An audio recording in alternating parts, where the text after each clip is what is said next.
Hi friends, welcome to my recipe corner. അപ്പൊ ഇന്ന് മത്തം വെച്ചിട്ടുള്ള ഒരു കിടിലൻ ഒഴിച്ചുകറിയാണേ. അപ്പൊ സാധാരണയായിട്ട് നമ്മൾ ചെറുപയറോ വൻപയറോ ഒക്കെ വെച്ചിട്ടാണ് ഈ ഒരു മത്തം കറി വെക്കാറുള്ളത് അല്ലേ. അപ്പൊ ഇന്ന് പയറൊന്നും ഇല്ലാതെ തന്നെ പെട്ടെന്ന് നമുക്ക് ചെയ്യാൻ പറ്റുന്ന നല്ല ടേസ്റ്റി ആയിട്ടുള്ളൊരു ഒഴിച്ചുകറിയാണ്. അപ്പൊ ഇത് പെട്ടെന്ന് തന്നെ നമുക്ക് ചെയ്തെടുക്കാം. അപ്പൊ എന്തായാലും നമുക്ക് വീഡിയോ കാണുന്നതിന് മുൻപേ ചാനൽ സബ്സ്ക്രൈബ് ചെയ്തിട്ടില്ലാത്തവർ ഒന്നങ്ങ് സബ്സ്ക്രൈബ് കൂടി ചെയ്തേക്കണേ. അപ്പൊ ഇനി നമുക്ക് അധിക സമയം കളയാതെ തന്നെ വീഡിയോ കണ്ടിട്ട് വരാം. അപ്പൊ ഞാൻ ആദ്യം ഒരു ചെറിയ മത്തന്റെ പകുതി ഭാഗം മുറിച്ച് ചെറിയ ചെറിയ ക്യൂബ്സ് ആക്കി ഒരു കടായിലേക്ക് മാറ്റിയിട്ടുണ്ട്.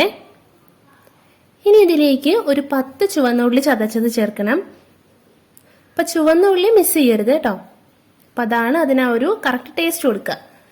ഇനി ഇതിലേക്ക് ഒരു 3 പച്ചമുളക് രണ്ടായി മുറിച്ചത്, ഒരു തക്കാളി മുറിച്ചത് കൂടി ചേർത്ത് കൊടുക്കാം. ഇനി കറിവേപ്പില, ഇനി ഒരു 1/4 ടീസ്പൂൺ മഞ്ഞൾപ്പൊടി, 1/2 ടീസ്പൂൺ മുളക് പൊടി, ഇനി 1 ടീസ്പൂൺ ഉപ്പ്. ഇനി ഇതൊന്ന് വേവാനായിട്ട് ഒരു 2 കപ്പ് വെള്ളം ചേർക്കാം. ഇത് വേണമെങ്കിൽ കുക്കറിൽ ഒരു വിസിൽ കൊടുത്ത് വേവിച്ചാലും മതി കേട്ടോ. അപ്പൊ ഇത് സാധാരണയായിട്ട് ഞാൻ ഇങ്ങനെയാണ് ചെയ്യാറ്, മത്തന് അധികം വേവില്ലല്ലോ.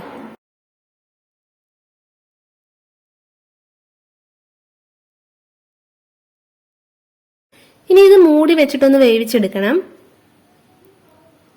അപ്പൊ ഈ ഒരു മത്തം വേവുന്ന സമയം കൊണ്ട് നമുക്ക് കറിക്ക് ആവശ്യമായ തേങ്ങ ഒന്ന് അരച്ചെടുക്കാം. അപ്പൊ അതിനായിട്ട് മിക്സറിന്റെ ഒരു ചെറിയ ജാറിലേക്ക് 1 കപ്പ് തേങ്ങ തിരുമിയതും 1/2 ടീസ്പൂൺ ജീരകവും എടുത്തിട്ടുണ്ട്. ഇതൊരല്പം വെള്ളവും കൂടി ചേർത്ത് നന്നായിട്ട് പേസ്റ്റ് പോലെ ഒന്ന് അരച്ചെടുക്കാം. അപ്പൊ ഇതേപ്പോ മത്തങ്ങ നന്നായിട്ട് വെന്ത് വന്നിട്ടുണ്ട്. ഇനി ഇതുപോലെ ഒരു തവി കൊണ്ട് നന്നായിട്ടൊന്ന് ഉടച്ചു കൊടുക്കണം.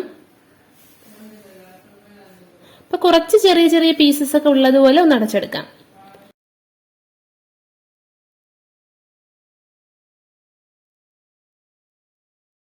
അപ്പൊ ദേ കണ്ടോ, ഇങ്ങനെ മതി. ഇനി ഇതിലേക്ക് നമ്മൾ നേരത്തെ അരച്ചു വെച്ചിരിക്കുന്ന തേങ്ങ ചേർത്ത് കൊടുക്കാം. ഇനി നമ്മുടെ കറിക്ക് ആവശ്യത്തിനുള്ള വെള്ളം കൂടി ചേർത്ത് കൊടുക്കണം. ഇനി നന്നായിട്ടൊന്ന് മിക്സ് ചെയ്തെടുക്കാം.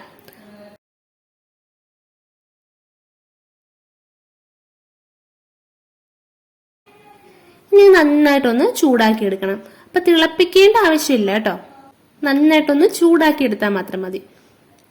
അപ്പൊ ടേസ്റ്റ് ചെയ്യുമ്പോൾ ആ തേങ്ങയുടെ ഒക്കെ ഒരു പച്ചമണം ഒന്നും ഉണ്ടാകാതിരിക്കാനാണ്. അപ്പൊ അത്രയും നേരം നന്നായിട്ട് ഇളക്കി ഒന്ന് ചൂടാക്കി എടുക്കണം. ഇതേപ്പോ ഇത്രയേ ഉള്ളൂ നമ്മുടെ മത്തൻ കറി. അപ്പൊ ഇനി ഇതിലേക്ക് വറുവൽ കൂടി ഒന്ന് ഒഴിച്ചു കൊടുക്കാം. അപ്പൊ വറുവലാക്കുമ്പോൾ ഉഴുന്നുകൂടി ചേർക്കണം കേട്ടോ. അപ്പൊ ഞാനിപ്പോ ഉള്ളിയും മുളകും മൂപ്പിച്ചെടുത്തിട്ടുണ്ട്. അപ്പൊ ഉള്ളി മൂപ്പിക്കണമെന്ന് നിർബന്ധമില്ല. അപ്പൊ ഇത് ഇത്രയേ ഉള്ളൂ. എല്ലാരും ഉറപ്പായിട്ട് ട്രൈ ചെയ്യുക. ഈസി ആയിട്ട് ചെയ്യാൻ പറ്റുന്ന അത്രയും തന്നെ ടേസ്റ്റി ആയ ഒരു കിടിലൻ മത്തങ്ങ ഒഴിച്ചുകറിയാണ്. അപ്പൊ ഉറപ്പായിട്ട് എല്ലാരും ട്രൈ ചെയ്ത് നോക്കുക, കമന്റ്സ് ബോക്സിൽ അറിയിക്കുക. അപ്പൊ ഇതുപോലൊരു ഈസി ആൻഡ് ടേസ്റ്റി റെസിപ്പി ആയിട്ട് നെക്സ്റ്റ് എപ്പിസോഡിൽ കാണാം. Till then take care and by.